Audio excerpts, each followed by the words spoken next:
Assalamualaikum warahmatullahi wabarakatuh. Perkenalkan, nama saya Lola Wulandari, kelas A2 Prodi Pendidikan Luar Biasa Universitas PGRI Argopuro, Jember. Di sini saya akan mempresentasikan tugas UAS matkul pendidikan anak disabilitas masalah sosial.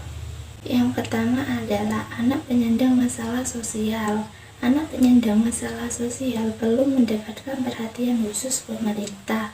Pemerintah harus dapat meningkatkan kinerja dalam penanganan penyandang masalah sosial untuk menyikapi dampak makin beratnya masyarakat menanggung beban hidup. Oleh karena itu, anak penyandang masalah sosial perlu diberdayakan, salah satunya melalui pemberian pendidikan, sehingga dapat lebih memiliki kualitas hidup yang lebih baik. Penelitian ini bertujuan untuk 1. Mengetahui pelaksanaan penyandang masalah sosial atau PMS melalui pemberdayaan. 2.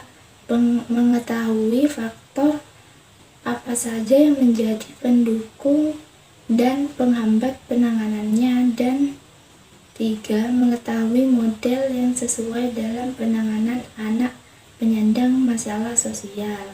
Metode yang digunakan dalam penelitian ini adalah metode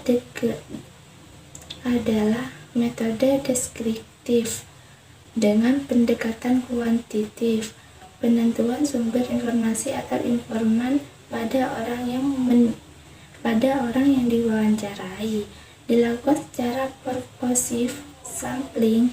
Pihak yang menjadi informasi utama dalam penelitian ini adalah pihak-pihak yang terlibat dalam pelaksanaan kebijakan penanganan penyandang masalah sosial, khususnya yang menangani masalah anak penyandang masalah sosial. Analisa data dilakukan setelah selesai melakukan pengumpulan data. Aktivitas dalam analisis data kuantitatif dilakukan secara interaktif dan berlangsung secara terus-menerus. Beberapa faktor yang mendukung yaitu sumber daya manusia yang memadai, komunikasi yang terjalin baik, sikap pelaksanaan kebijakan yang memiliki rasa disiplin tinggi, serta memiliki kepedulian pada setiap permasalahan yang terjadi. Sedangkan faktor yang penghambat adalah faktor internal anak penyandang masalah sosial, lama dan jenis pembinaan.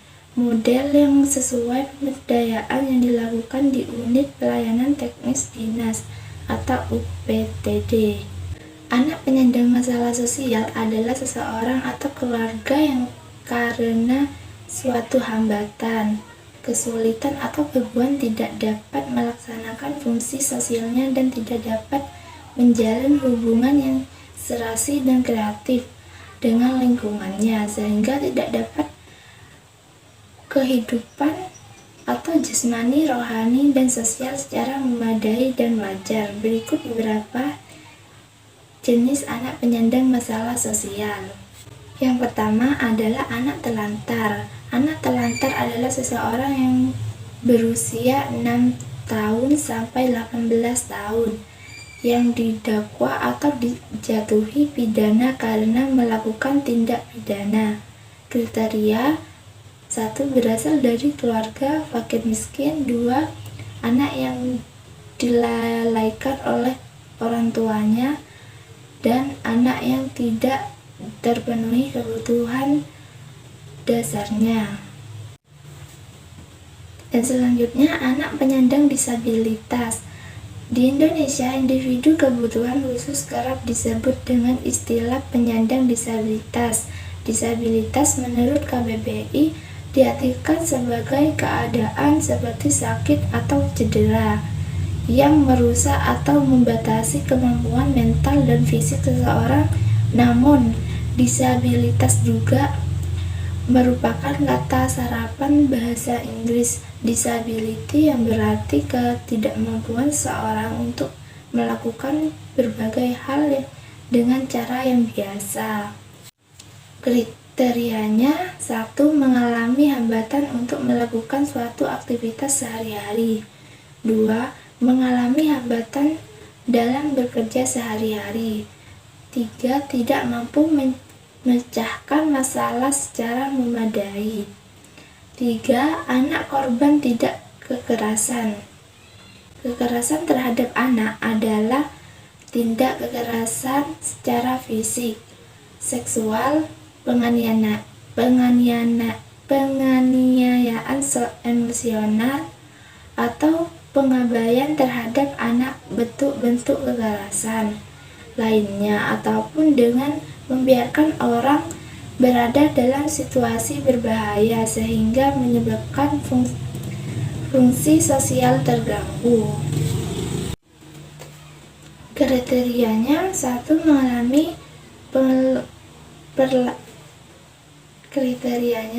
Mengalami perlakuan salah. 2. Mengalami pelantaran. 3. Mengalami tindakan eksploitasi dan mengalami perlakuan diskriminasi. Yang keempat adalah anak yang berhadapan dengan hukum. Anak berhadapan dengan hukum atau ABH mesti mendapatkan perlindungan khusus. Kepentingan terbaik bagi anak patut dihayati sebagai kepentingan terbaik bagi keberlangsungan hidup umat manusia. Anak yang berhadapan dengan hukum adalah orang yang telah berumur 12 tahun tetapi belum mencapai umur 16 tahun. Anak yang disangka, didakwa, atau dijatuhi pidana karena melakukan tindak pidana. 5. Anak yang memerlukan perlindungan khusus. Anak yang membutuhkan perlindungan khusus adalah anak yang situasi darurat, anak yang berhadapan dengan hukum, anak dari kelompok minoritas dan toleransi, anak dari kelompok minoritas dan terisolasi, dan anak tereksploitasi mencakup eksploitasi ekonomi dan atau seksual, anak yang memperdagangkan atau yang menjadi korban penyalahgunaan narkotika dan nafsa, alkohol. Korban penyalahgunaan narkotika, alkohol, dan nafsa. Kriterianya adalah: yang pertama, anak berusia 6 tahun sampai dengan 18 tahun. Yang kedua, dalam situasi darurat berada dalam lingkungan yang buruk atau diskriminasi. Yang ketiga adalah korban perdagangan manusia. Yang keempat adalah korban kekerasan baik fisik atau mental dan seksual. Yang kelima, korban eksploitasi ekonomi dan seksual. 6. Menjadi korban penyalahgunaan narkotika, alkohol, psikotropika, zat adiktif lainnya, atau nafsa. Yang keenam adalah anak korban narkotika, alkohol, psikotropika, atau nafsa. Anak yang mengonsumsi penggunaan secara melawan hukum, memiliki, penyimpan, menguasai narkotika, alkohol, psikotropika, dan zat adiktif lainnya. Anak yang dieksploitasi untuk memproduksi atau menjual narkotika, alkohol, psikotropika, dan zat adiktif lainnya. Yang ketujuh adalah anak jalanan. Menurut UNICEF, anak jalanan yang berusia sekitar di bawah 18 tahun dan bertempat tinggal di wilayah kosong yang tidak memadai serta biasanya tidak ada pengawasan. Kriterianya: 1. Membiasakan sebagian besar waktunya di jalanan maupun di tempat-tempat umum atau di pinggir jalanan. 2. Mencari nafkah atau tidak berkeliaran. 2. Mencari nafkah dan berkeliaran di jalanan maupun di tempat umum. Kesimpulan yang dapat saya jelaskan adalah penyandang masalah sosial atau disingkat menjadi PMS sesungguhnya adalah masyarakat yang tersisihkan dan termarginalkan dari perlakuan kasih sayang karena kebanyakan mereka harus berhadapan dengan lingkungan kota yang keras dan sangat tidak bersahabat untuk mereka. Mereka harus berhadapan hidup dengan cara-cara yang kurang atau bahkan tidak dapat diterima oleh masyarakat umum. Sekedar untuk menghilangkan rasa lapar dan keterpaksaan sebagai pengganggu ketertiban dan membuat kota menjadi kotor, sehingga yang namanya razia atau disebut dengan penjangkauan bukan lagi hal yang mengagetkan mereka. Penyandang masalah sosial merupakan komunitas yang paling berisiko mengalami kegagalan dalam hidup mereka dikarenakan permasalahan ekonomi, dilantarkan keluarga, dan lain-lain. Peran pemerintah dalam mengentaskan permasalahan tersebut yaitu dengan memberikan perlindungan dan pembinaan atau rehabilitasi terhadap masalah sosial melalui dinas terkait. Dan selanjutnya adalah materi gepeng, anak pemulung, dan anak jalanan. Anak jalanan atau gepeng adalah mereka yang berusia 18 tahun. Sebagian besar waktunya dihabiskan di jalanan, baik untuk melakukan kegiatan ekonomi maupun sekedar mengisi waktu luang. Mereka dapat diklasifikasikan ke dalam beberapa jenis kegiatan seperti menjual koran, menyemir sepatu, mengamen, dan mengemis. Kegiatan tersebut dilakukan di keramaian seperti Kegiatan tersebut dapat dilakukan di pusat-pusat keramaian seperti stasiun kereta api, atau terminal bus, pasar, atau pusat-pusat perbelanjaan, alun-alun, dan perempatan jalanan.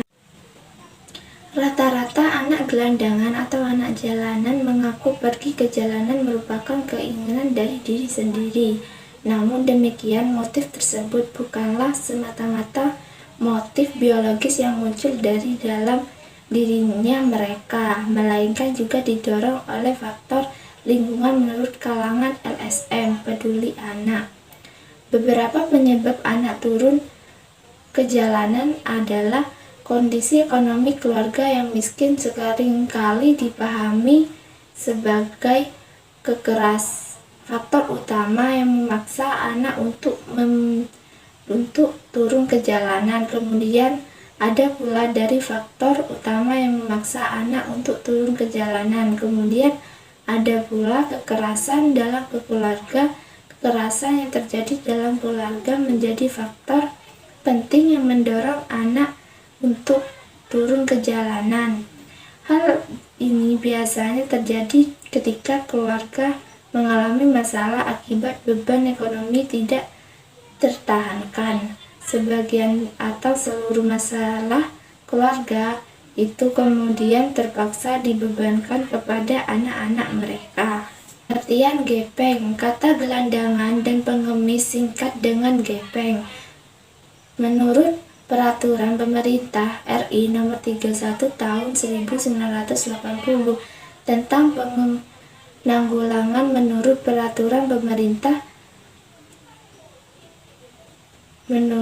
tentang penanggulangan gelandangan dan pengemis. Gelandangan adalah orang-orang yang hidup dalam keadaan tidak sesuai dengan norma kehidupan yang layak dan masyarakat setempat.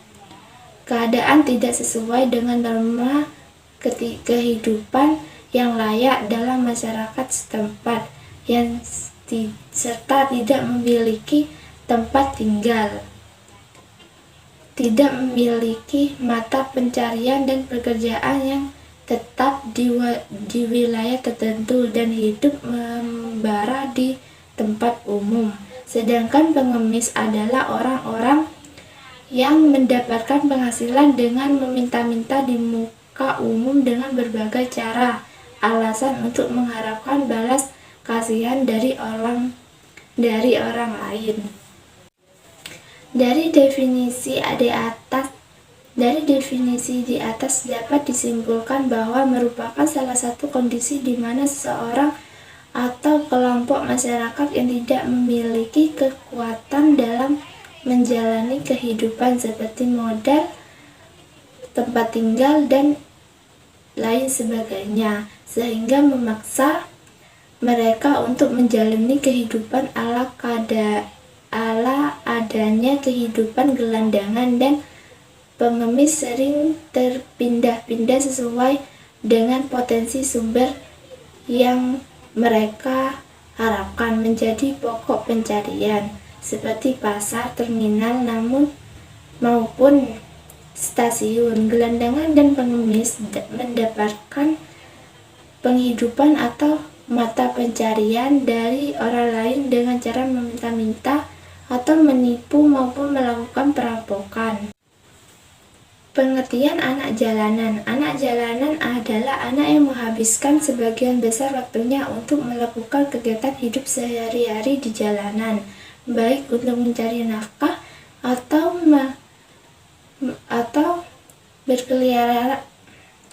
berkeliaran di jalanan dan tempat-tempat umum lainnya. Anak jalanan merupakan ciri-ciri berusia 5-18 tahun melakukan kegiatan di jalanan. Kriteria gepeng dan pengemis. 1. Tidak memiliki tempat tinggal. Kebanyakan dari gelandangan dan pengemis tidak memiliki tempat tinggal atau tempat mereka beristirahat. Mereka biasanya mengembara di tempat umum, tidak memiliki tempat yang layak huni, seperti bawah kolong jembatan, rel kereta api, gubuk liar di sepanjang sungai, atau emper toko, dan lain-lain. Hidup dengan penuh ketidakpastian, para gepeng hidup menggelandang dan mengemis di setiap harinya. Kondisi ini sangat memprihatinkan karena jika mereka sakit, mereka tidak mendapatkan jaminan sosial seperti yang dimiliki oleh masyarakat, akses umumnya, berobat, dan lain-lain. Hidup di bawah garis kemiskinan. Para gepeng tidak memiliki penghasilan tetap yang bisa menjamin untuk kehidupan mereka ke depan, bahkan untuk sehari-hari. Mereka harus mengemis atau memulung, bahkan melakukan tindak tercela seperti merampok dan sebagainya. Yang keempat, tidak memiliki pekerjaan tetap yang layak seperti pencari puntung rokok dan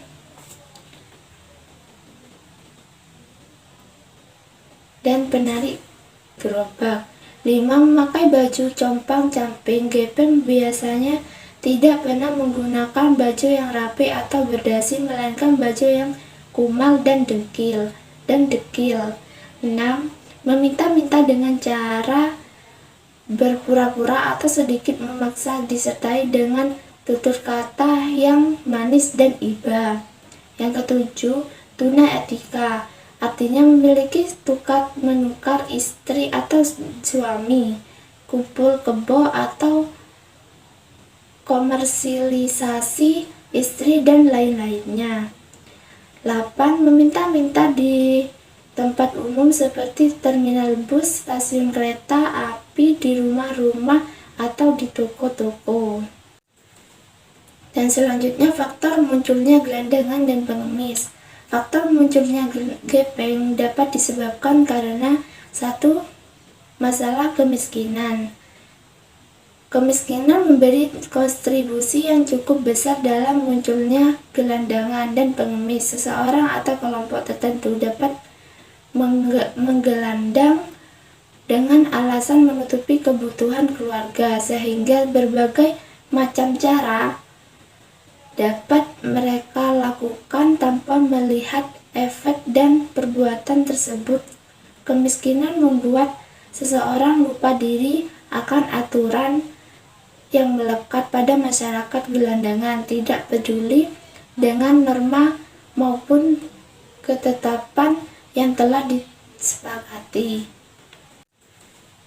Dan selanjutnya, faktor munculnya gelandangan dan pengemis. Faktor munculnya gepeng dapat disebabkan karena 1. Masalah kemiskinan. Kemiskinan memberi kontribusi yang cukup besar dalam munculnya gelandangan dan pengemis. Seseorang atau kelompok tertentu dapat menggelandang dengan alasan menutupi kebutuhan keluarga, sehingga berbagai macam cara dapat mereka lakukan tanpa melihat efek dan perbuatan tersebut. Kemiskinan membuat seseorang lupa diri akan aturan yang melekat pada masyarakat gelandangan, tidak peduli dengan norma maupun ketetapan yang telah disepakati. Yang kedua, masalah pendidikan. Pendidikan rendah menyebabkan seseorang berbuat Pendidikan yang rendah menyebabkan seseorang berbuat hanya mengandalkan ego pribadi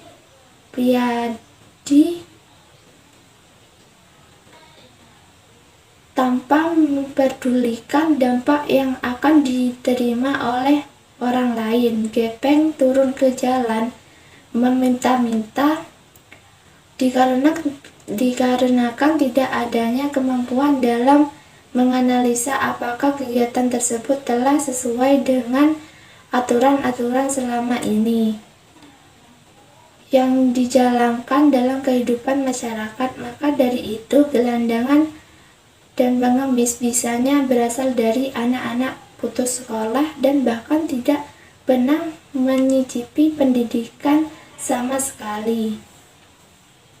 Yang ketiga adalah masalah keterampilan kerja. Perpindahan dan urbanisasi merupakan langkah awal bagi kemunculan gembel dan pengemis. Perpindahan dari desa ke kota menuntut para pencari kerja memiliki keterampilan memadai sehingga dapat diserap di lapangan kerja bersaing yang ketat, ditambah dengan kekurangan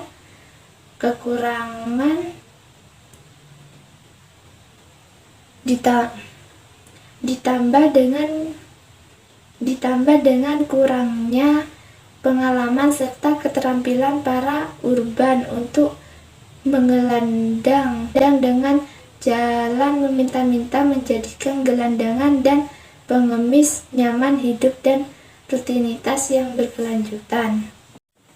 Masalah sosial yang keempat adalah masalah sosial budaya. Budaya dan kebiasaan malas yang telah menjadi modal dalam menjalani hidup sehari-hari menyebabkan suatu bentuk penggeseran nilai sosial, terutama dalam bidang etos kerja. Gelandangan dan pengemis yang berasal dari urban yang diserap di lapangan kerja lebih memilih menjadi pengemis jaminan uang tunai per hari tanpa mereka memiliki suatu keahlian khusus, kemalasan dan tidak mau berusaha.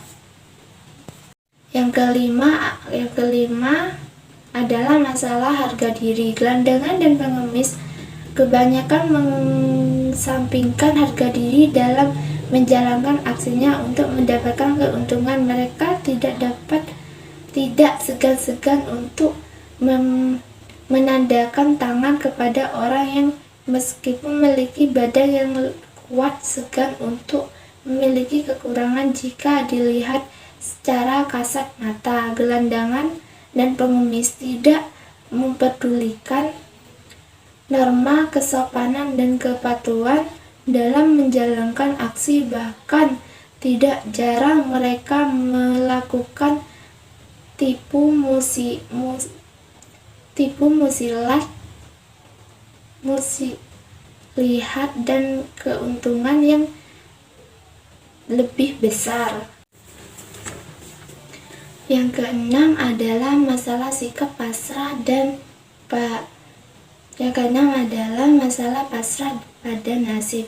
Sikap pasrah dan menerima pada nasib yang kurang tepat menjadikan gelandangan dan pengemis seolah-olah menjustifikasikan sikap mereka agar tetap bermalas-malasan tanpa ada usaha untuk memperbaiki diri dalam menjalin kehidupan.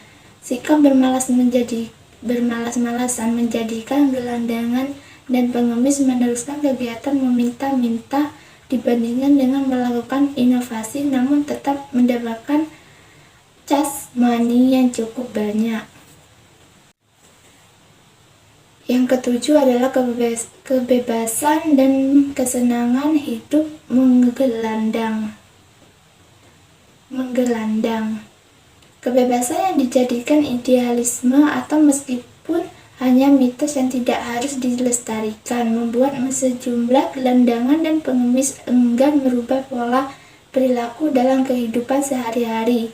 Keengganan untuk merubah mengakibatkan perilaku dan kehidupan sehari-hari. Keengganan untuk merubah mengakibatkan banyaknya program pemberdayaan baik dari pemerintah maupun swasta tidak dapat berjalan dengan baik.